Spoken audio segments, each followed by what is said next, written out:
Anies belusukan di Surabaya sepi, rumah-rumah ditutup ketika Anies lewat, warga pun sampai ogah salaman dengan Anies, parah. Sarang nang kene lho ya ora apa-apa. Mriki lho, dukur nggih, monggo. Kak, kayu iku, Pak. Di depan dari. Iki salaman oleh tak gak iki? Oleh kamu sama ngomong. Sekaligus dengan pengurus sebelum acara dimulai, dan sekarang nanti akan melanjutkan rangkaian acara sampai dengan minggu pagi di Surabaya dan Madura. Gak ada orang ngajak ngobrol, ngajak foto selfie, gak ada. Dibiarin aja gitu, kayak gak terkenal gitu. Cuma mungkin males aja mau deket-deket. Karena Anies ini kan terkenal elitis, ya jarang ketemu warga gitu. Kalau main ke rumah-rumah juga mungkin rumah-rumah ketua umum partai gitu. Bukan main ke rumah-rumah warga gitu. Jadi orang-orang juga malas lah untuk datang atau nemuin Anies gitu.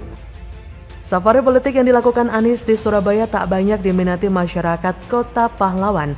Rendahnya perhatian warga Surabaya karena banyak publik yang sudah tahu siapa yang membangun kota Surabaya selama ini.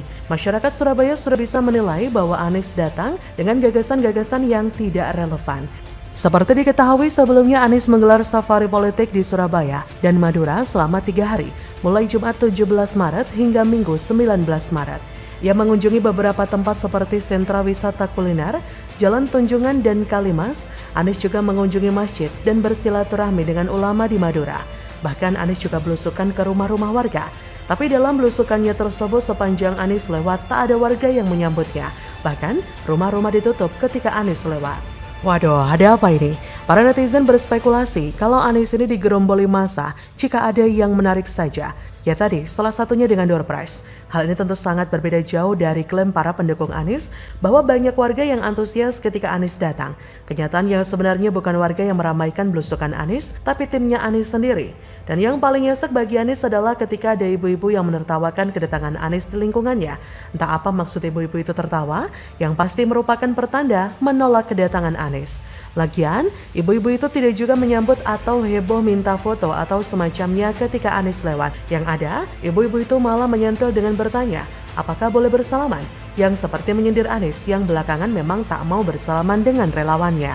Warga Surabaya sudah cerdas, mana pemimpin yang mau disalami dan tidak mau disalami. Hal ini tentu tamparan telak bagi Anies karena selama ini ia sombong congkak, tak mau bersalaman dengan pendukungnya, dan kini di Surabaya Anies dihajar warga dengan cara yang sama. Belusukan Anies sepi dan warga pun cuek dan tak mau bersalaman dengan Anies. Ya begitulah harga yang harus dibayar oleh Anies. Semua warga di seluruh Nusantara sudah cerdas, mana pemimpin yang menyejukkan dan mana yang hanya berbalut kemunafikan. Hingga kini semakin banyak yang sadar, muncul gerakan-gerakan yang terlihat rasis menolak capres keturunan Yaman. Walau terkesan rasis, bagi penulis ini tetap jalan yang harus ditempuh bangsa ini, agar rakyat kita sadar dan tidak menjadi insecure dengan warga keturunan atau warga asing. Walaupun ada sebagian rakyat pribumi yang masih insecure, merasa derajat keturunan Arab lebih superior daripada mereka, tapi sekarang sudah banyak yang mulai sadar, tinggal kadrun saja yang belum sadar-sadar dan masih menganggap keturunan Arab suci mensucikan. Dari sini sebenarnya tidak sulit membaca apa yang menjadi tujuan utama Anies untuk kembali ke titik awal bangsa ini berdiri. Anies paham betul bahwa agama adalah alat potensial untuk menerapkan taktik divide et impera. Secara mencatat, Anies telah berhasil menggunakan isu ini untuk memenangkan Pilkada Jakarta 2017. Semua itu dilakukannya agar bangsa yang besar ini kehabisan energi sehingga peluang kemenangan bisa diraihnya dengan begitu mudah di depan mata. Anies juga mencuci otak dengan mempolitisasi keturunan. Anies menganggap bahwa Surabaya sebagai asal kelahiran keluarga besarnya.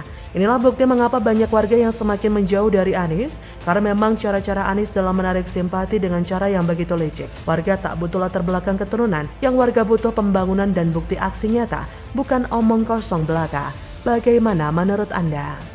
Ngakak, rencana Anies kampanye gagal lagi. Terlihat jelas settingannya. Bayar kakek-kakek untuk jadi penggemar.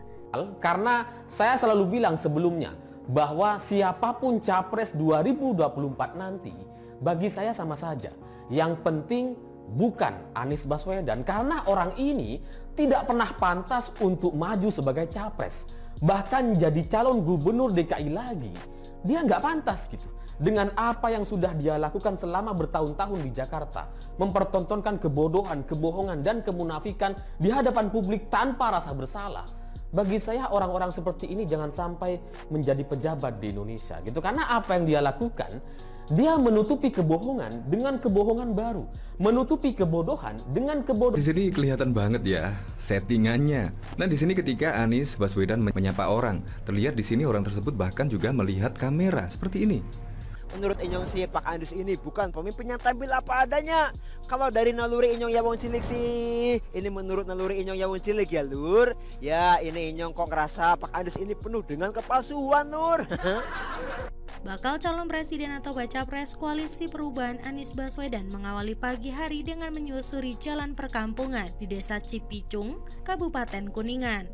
Sepulang dari jalan-jalan, Anies dan istrinya Ferry Farhati melewati berbagai mural yang ternyata dikerjakan secara swakarsa oleh warga. Namun dalam video yang beredar, terlihat sekali bahwa itu hanya settingan.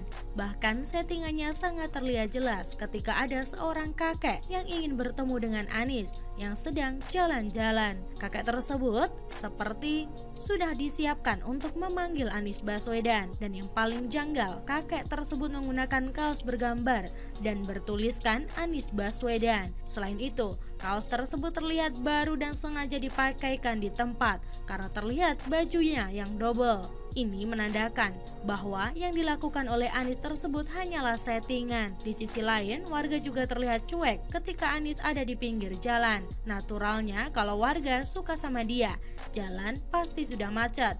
Mereka stop kendaraan sesukanya, rame-rame mengeluh-elukan dirinya, berebut minta foto bersama, dan jabat tangan. Masih ada kemungkinan emak-emak meluk dirinya.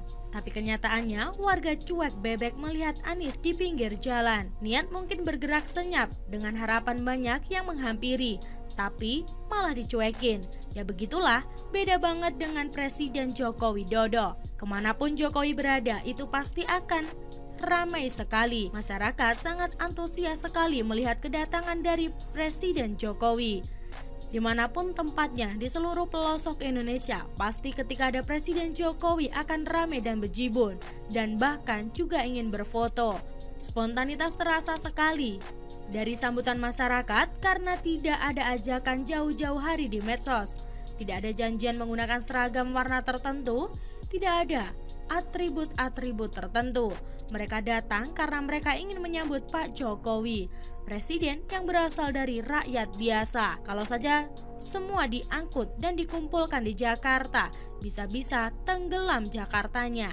Tapi jangan kasihan kalau nanti Wan Abu disalahkan lagi. Salah satu indikasi seorang pemimpin itu dicintai oleh rakyatnya adalah yang dapat mengayomi rakyatnya, melayani, menyayangi, membela, dan tidak berbuat zalim kepada rakyatnya. Presiden Jokowi begitu dicintai rakyatnya, sehingga kemampuan beliau berkunjung. Masyarakat begitu antusias menyambut dan memanggil-manggil namanya. Presiden pun mencintai rakyatnya. Berbagai program kerja terus dikebut demi kesejahteraan rakyat. Jalan tol, bandara, bendungan, food estate, semuanya demi rakyat. Inilah yang terjadi, sebuah ironi buat Anies. Bukan dibuat-buat, bukan settingan. Lihat saja sendiri di videonya. Tidak ada satupun warga di sana yang memperhatikan Anies. Boro-boro memperhatikan, warga terkesan cuek sama Anies. Bahkan pengendara motor pun lewat saja. Hanya kakek itulah yang sengaja disewa untuk menjadi salah satu penggemar Anies.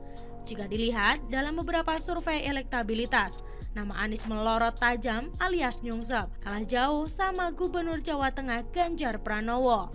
Nah, Ganjar juga merupakan indikator betapa makin jauhnya Anies sama warga di tempat kelahirannya sendiri. Citra Anies sudah turun dan sulit untuk diangkat. Kayak gini masih berasa calon cawapres potensial? Ngimpi. Publik sekarang sudah muak dan sudah bosan dengan mulut Anies yang mengeluarkan banyak hal yang tidak jelas itu.